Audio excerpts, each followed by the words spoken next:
क्या होगा अगर गंगा नदी में पानी ही न बचे? क्या होगा अगर वो बर्फ़ जो हिमालय में हज़ारों सालों से जमा है, धीरे-धीरे वो गायब होने लगे? क्या होगा अगर जो जीव-जंतु है, नदियाँ हैं, ये सूखने लगें?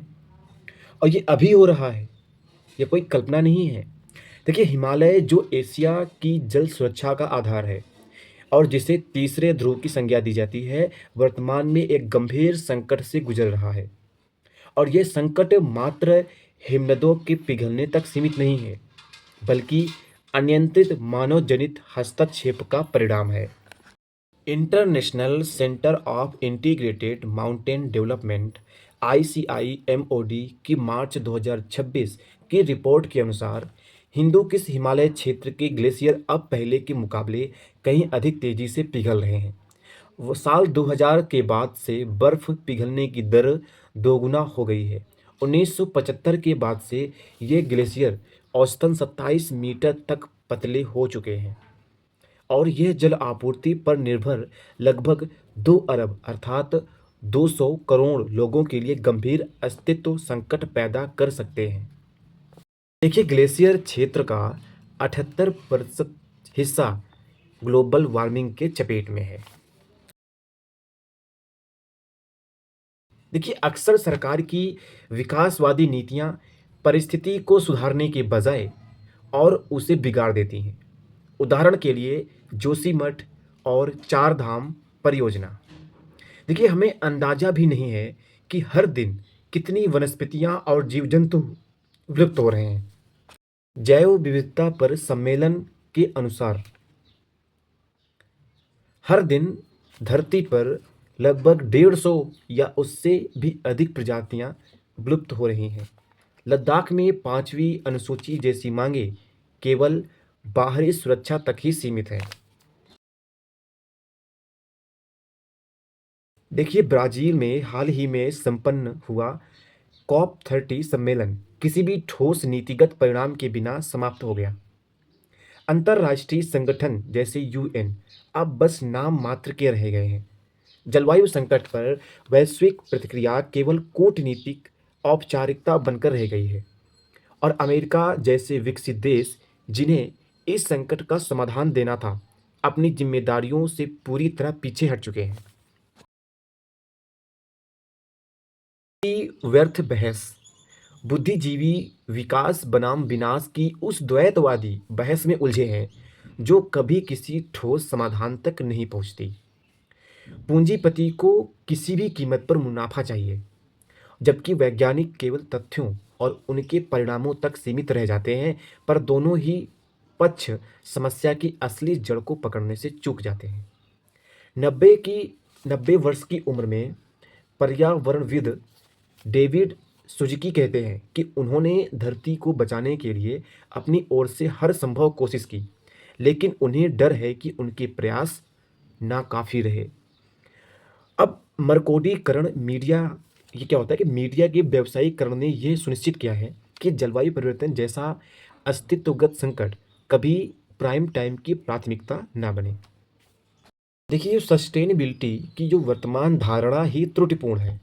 हम प्रकृति को इसलिए बचाना चाहते हैं ताकि हमारा उपभोग निरंतर चलता रहे।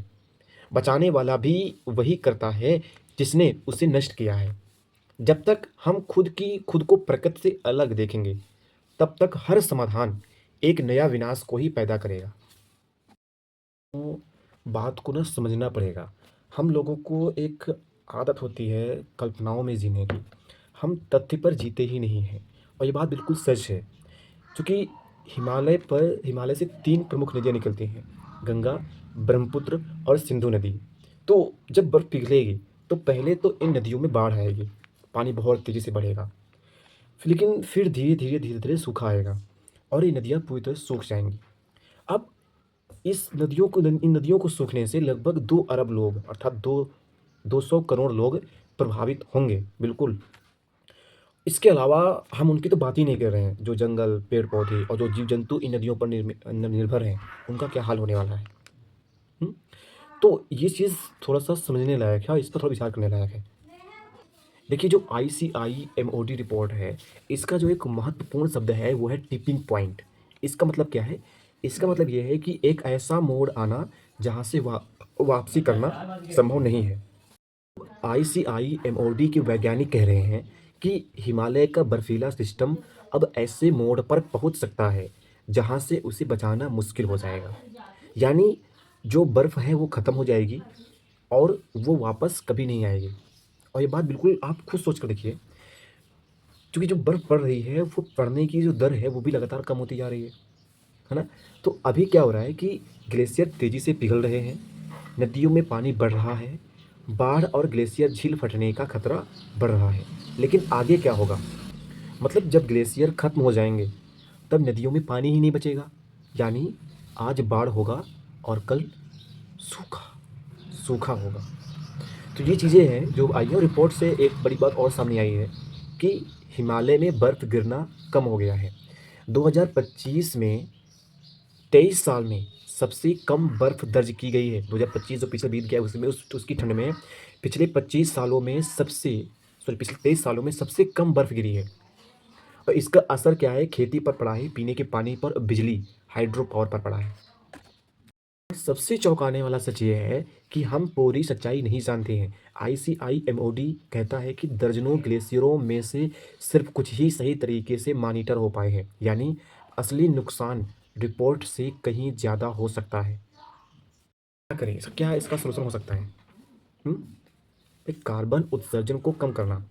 अब भारत में आम लोग होते हैं, उनका तो कार्बन फुटप्रिंट कम होता है, उनका तो उतना ज़्यादा होता ही नहीं है। और जिनका कार्बन फुटप्रिंट बहुत ज़्यादा है, जो 1% लोग हैं भारत में, उनके तो हम दीवाने पड़े हैं। वो तो हमारे रोल मॉडल हैं। हुँ? तो क्या करें? आप उन पर सवाल उठाएँगे? आप उनका कार्बन फुटप्रिंट जानना चाहेंगे? या सिर्फ़ उनके ही दीवाने रहेंगे, उनके ही आपके ही वो रोल मॉडल बने रहेंगे? अब दूसरा है जंगल बचाना। अब जंगल बचाने के लिए क्या करेंगे? सरकार जो है वो डेवलपमेंट के नाम पे तो जंगल काट रही है। आप आए दिन न्यूज़ में आता ही रहता है। हुँ?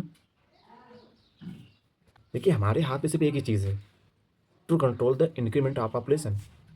हुँ? लेकिन ये चीज़ तब होगा, और एक उपयोग और है कि हम आध्यात्मिक शिक्षा की ओर बढ़ें। हम जान पाएँ कि हमें किस चीज़ की ज़रूरत है और कितनी ज़रूरत है, और कौन सी ऐसी चीज़ें हैं जो हम खुद के लिए नहीं करते हैं, हम सिर्फ़ दिखाने के लिए करते हैं। हम सिर्फ़ बाहरी प्रभावों से उन चीज़ों को अपने अंदर रखते हैं, अपने अपने उपयोग के लिए रखते हैं। तो जब खुद को जान जाते हैं तब बहुत सारी समस्याएँ अपने आप सॉल्व होने लगती हैं। तो इसका सिर्फ़ एक ही सॉल्यूशन है, वो है आध्यात्मिक शिक्षा। हुँ? इसीलिए जो ये आध्यात्मिक शिक्षा है, जो ये सेल्फ नॉलेज है, जो ये आत्मज्ञान है, ये इसीलिए बहुत ज़रूरी है। और इसीलिए ज़रूरी है, और इसीलिए आचार्य प्रशांत जी काम कर रहे हैं, और इसलिए ज़रूरी है कि हम सभी उनके गीता सत्रों से जुड़े। हुँ? क्योंकि जब हम खुद को जान पाएँगे तभी ऐसी समस्याओं का समाधान निकल पाएगा। अगर वीडियो अच्छा लगा है तो लाइक कीजिएगा और शेयर कीजिएगा।